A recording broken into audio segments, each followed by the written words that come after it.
After the unification of Italy, the new government struggled to maintain control, especially in Sicily. Here, local power was subject to different rules, and this often included organised crime. But fascist leader Mussolini had a plan.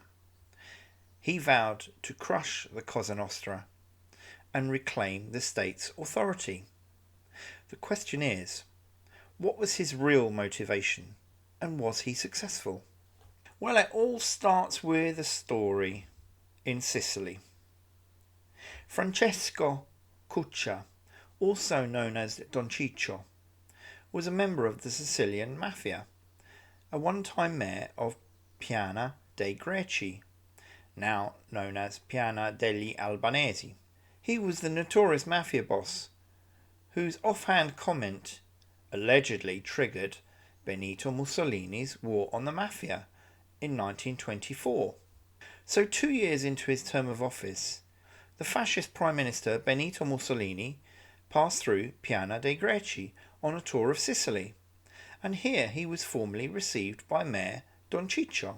Mayor Francesco Cuccia expressed surprise at Mussolini's large police escort and whispered in his ear, "You're with me. You're under my protection. What do you need all these police for?"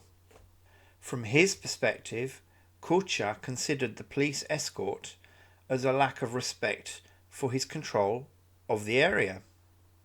Mussolini saw it very differently. He refused to release the police force, and Francesco Cuccia had the central town square emptied prior to the speech by Il Duce. Consequently, Mussolini was forced to deliver a speech to a handful of locals in an empty square, and Mussolini felt humiliated.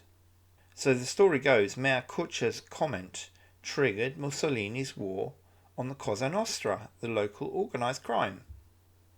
Mussolini enacted Mezzogiorno policies as he tried to counteract inflation, debt, unemployment, strikes, hunger, and widespread corruption. Mussolini planned to assert his control, but also rid himself of a few competitors. Cesare Mori was appointed Prefect of Trapani in 1924 and Prefect of Palermo in 1925, with a clear instruction to eradicate organised crime from Sicily at any price. Of course, Mussolini was also well aware of the threat the Cosa Nostra was to his authority in Sicily. Mori was given extensive powers to eradicate organised crime by pretty much any means possible. Mori travelled with his group of carabinieri from town to town and village to village, rounding up suspects and locals alike. Families were taken hostage, property confiscated, and livestock slaughtered. In the first 2 months, he arrested over 500 people. Coerced confessions were sometimes delivered through beatings and torture. Cosa Nostra groups now began to jockey to cooperate with prosecutors in order to undermine their competitors. In 1926, the fascist government of Italy passed a law which allowed anyone to denounce someone as being a member of a criminal organisation. The penalty was jail or forcible resettlement, and Mori and Mussolini were not above using this process to settle personal scores with their political adversaries. So Mori ordered the siege of the village of Ganji, a criminal stronghold, in 1926. His house-to-house searches forced suspects to either flee or be arrested. Mori often adopted gangster methods. He sequestered large amounts of evidence and made mass arrests, which earned him the nickname of Iron Prefect. Mori sought to create close bonds between the citizens and the state, but in doing so he tried to humiliate his suspects, to convince Sicilians that organised crime could no longer protect them from the state. By 1928, over 11,000 suspects were arrested and tried en masse. Over 1,000 were convicted and imprisoned, while others were interned without trial. In this process, Mori uncovered collusion between organised crime, politicians and administrators. He sanctioned 11,000 arrests while in Palermo, and this created an enormous workload. An exasperated Mussolini recalled Mori to Rome in 1929, his campaign having suppressed but not defeated Cosa Nostra. Sicily's murder rate had fallen. Legal rents did rise sharply.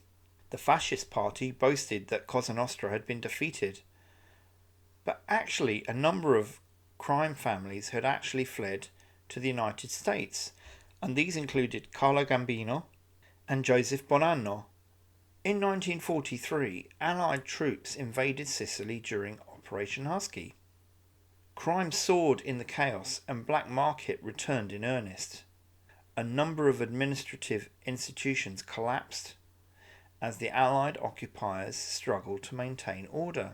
Fascist mayors were deposed and replaced by Allied Military Government of Occupied Territories, AMGOT, with a number of locals who often had connections with organised crime, and these included Calogero Vizzini and Giuseppe Genco Russo. These people marketed themselves as genuine fascist dissidents, which was true, and their groups of supporters swelled quickly. So what was the legacy of this policy? Mussolini initiated a campaign in 1924 to destroy organised crime in Sicily because it undermined fascist control of the island. This was a propaganda opportunity for Mussolini and the National Fascist Party. It did weaken some of his political adversaries in Sicily, many of whom had connections to organised crime. But it also caused a number of crime families to flee to the United States, and this rebounded with even closer global ties after the Allied invasion of Sicily in 1943. Click here to get even closer to Italy and Sicily.